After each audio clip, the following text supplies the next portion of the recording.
আসসালামু আলাইকুম। আশা করি ভালো আছেন। আমি আল্লাহর অশেষ রহমতে ভালো আছি। তো আজকে আমরা আসছিলাম ফতুল্লার ডিআইটি হাটে। তো এই হাটে একটি বিটল সহ একটি বাচ্চা ছাগল দেখতে পেলাম। মাশাআল্লাহ খুবই দেখার মতো একটি ছাগল, সুন্দর কালেকশন। এই হাটে আসলে আপনারা সুন্দর সুন্দর কালেকশন করতে পারবেন। এই যে বাচ্চাটা মার দুধ খাচ্ছে, খুবই সুন্দর একটি মুহূর্ত।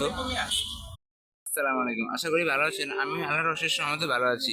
তো আজকে আমরা আসছিলাম ফতুল্লার ডিআইটি হাটে। তো এই হাটে একটি বিটল সহ একটি বাচ্চা ছাগল দেখতে পেলাম। মাশাআল্লাহ খুবই দেখার মতো একটি ছাগল, সুন্দর কালেকশন। এই হাটে আসলে আপনারা সুন্দর সুন্দর কালেকশন করতে পারবেন। এই যে বাচ্চাটা মার দুধ খাচ্ছে, খুবই সুন্দর একটি মুহূর্ত। আসসালামু আলাইকুম। আশা করি ভালো আছেন। আমি আল্লাহর অশেষ রহমতে ভালো আছি। তো আজকে আমরা আসছিলাম ফতুল্লার ডিআইটি হাটে। তো এই হাটে একটি বিটল সহ একটি বাচ্চা ছাগল দেখতে পেলাম। মাশাআল্লাহ খুবই দেখার মতো একটি ছাগল, সুন্দর কালেকশন। এই হাটে আসলে আপনারা সুন্দর সুন্দর কালেকশন করতে পারবেন।